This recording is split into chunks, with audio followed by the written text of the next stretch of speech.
Hey guys, welcome back to my channel. So today's video is going to be on this vibrant mustard yellow makeup look. I created this look and posted a picture on my Instagram and you guys loved it. So today I'm doing a tutorial on it. If you would like to see how to get this makeup look, then just keep on watching. Hey guys, so we're starting this off with, first I'm going to prime my skin. It's very important that you use primer if you have specific issues with your skin. If your skin is more normal, then it's not imperative that you use a primer, but if you have significantly dry skin or significantly oily skin or anything in between and you just feel like foundation alone doesn't stay throughout the day or does something funky throughout the day, then primer is something that will help relieve that. So today I'm going to use the Fenty Beauty Pro Filt'r primer, and the reason why I'm using that primer is because right after I get out the shower, I do come in here and do my makeup, and most of the time I don't put on a moisturizer, so I have dry skin around my mouth area and pretty much all over my face. I guess I shouldn't say dry, is tight. My skin is tight, and because my skin does get oily throughout the day, I don't like layering on layer after layer. So I like to just use a primer that's partly primer and then partly moisturizing. I do find that this primer, it does moisturize my skin. So this is what I'm going to use today. So this is a recreation of a look that I did last week, so I want to use the same products. So I did go in with the Fenty Beauty foundation. I really like this foundation because it doesn't look like I'm wearing foundation, which is a really good thing. I want my foundations to kind of look like my skin, basically just a better version of it. So this foundation is awesome for that. So what I do is I just shake up the foundation. You want to make sure that you shake up the foundation because as the foundation is sitting, the ingredients sometimes separate. So you just want to shake it to mix them all together again. And then I'm just going to take 3 drops and apply this to my brush and then apply it all over my face.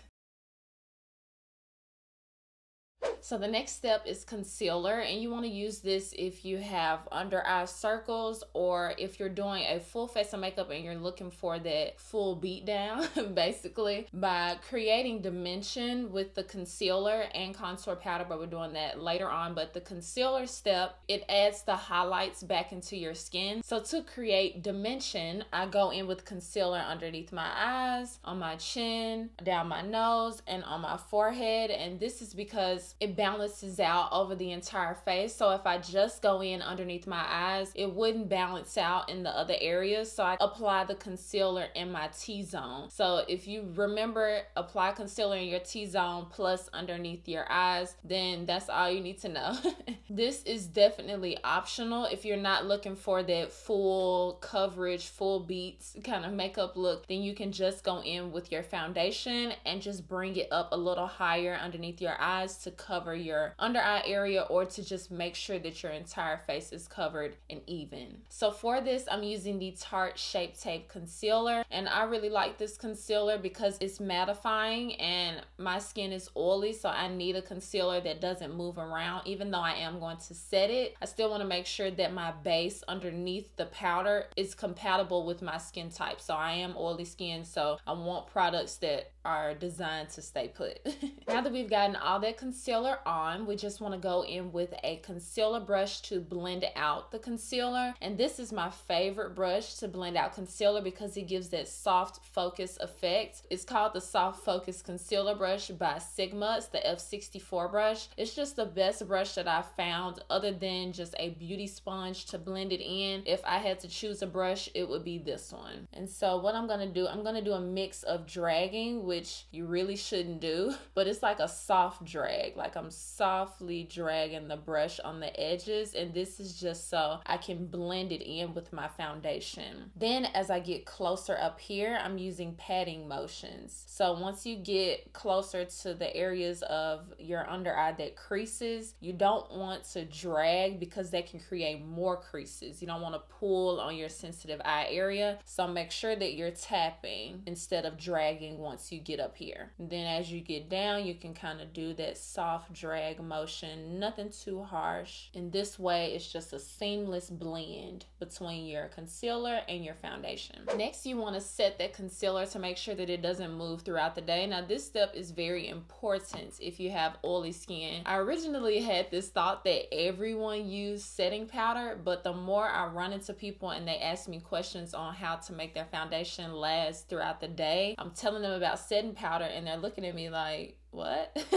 So yes, after you apply cream products, so if you use a cream concealer or a cream foundation and you have oily skin, now if you have dry skin, it's totally different, but if you have oily skin, you want to make sure that you set it with a setting powder, and this is to make sure that it doesn't move throughout the day, and you don't have to worry about if you ever notice your foundation wearing off throughout the day. If you set it, it cuts down that dramatically. It also prevents creasing, so if you have problems with your under eye concealer or whatever you're putting under there, your under eye foundation, if you bring your foundation all the way up, if you notice that it creases, if you set it, that prevents it as well. If you have smile lines, setting it kind of cuts down any creases, any wearing off, any super oiliness, all of that is cut down dramatically when you use a setting powder. So if you have oily skin, make sure that you incorporate some kind of setting powder into your routine, even if you just do a normal everyday makeup that doesn't involve all this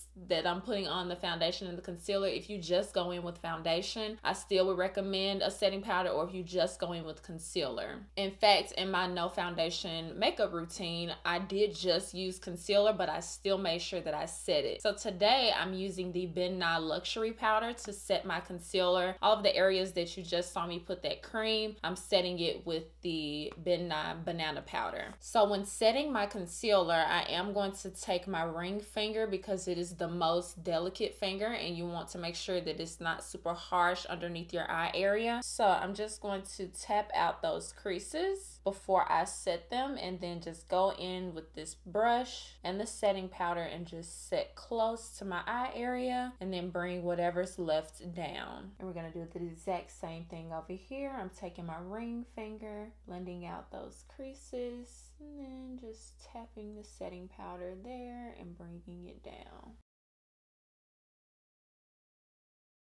Now this next step, I'm going to do my brows, and I'm just going to speed through this because I do have a tutorial on my channel. Just search a little bit lower and you'll find it. So yeah, I'm just going to speed through this and then we'll be back to do our eyeshadow. So now we're moving on to the eyeshadow, and I'm going to first prime. So I'm using the Urban Decay Eden Eyeshadow Primer Potion, and this has a cream color to it, so it's going to make the eyeshadows that you put on top show up true to color. So I'm just going to basically cover my entire eyelid with this. Make sure the entire thing is covered.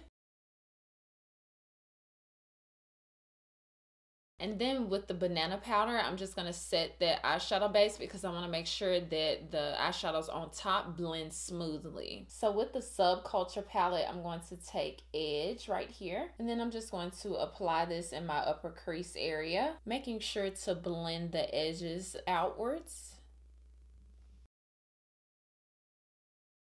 And then I'm going to take New Wave and apply this all over the lid area.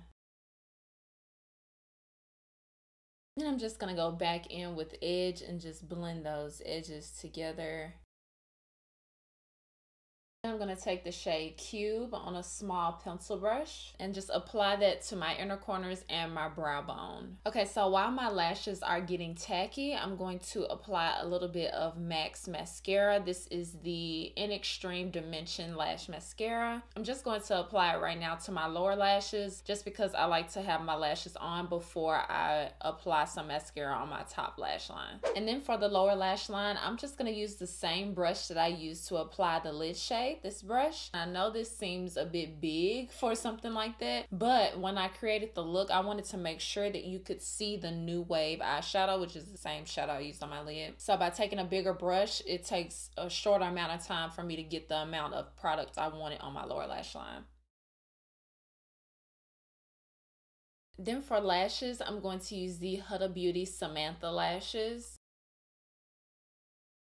All right, we're finished with the eyes, and as you can see, that was a really easy eye look to put together. So now we're gonna move back to the face makeup, and I'm going to bronze up my skin. I rarely do contour because I really like how warm powders look on my face, and the point of bronzer is to just warm up the face. That's really the point of it, but I like to use it both as bronzer and contour. So I use it to kind of make my cheeks look a little bit higher and also to create that depth. Right now I only have on concealer and foundation and the powder that I use to set the concealer. Once I add the contour slash bronzer shade, you will see that it makes a huge difference on the dimension of my face and just creating that higher cheekbone look and all of that. So I'm going to use for this my favorite contour palette that I've tried so far, and it is the Urban Decay Shapeshifter. I use the light medium shift, and I'm just going to use this shade right here. And then this is where you see a lot of people highlight. You pair the contour shadow with the highlight, and it just kind of cups underneath the highlight. It makes your cheekbones appear even more higher. So that's what I'm going to do now. I'm going to add the highlight.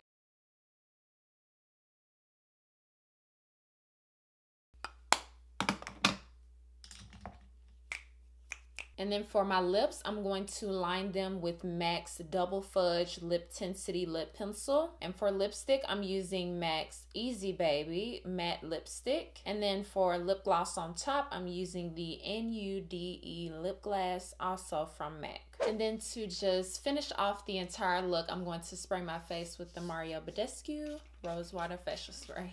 And that is the completed makeup look. I hope you guys enjoyed this tutorial. Make sure that you subscribe, and I promise I'll see you guys next time. Bye guys.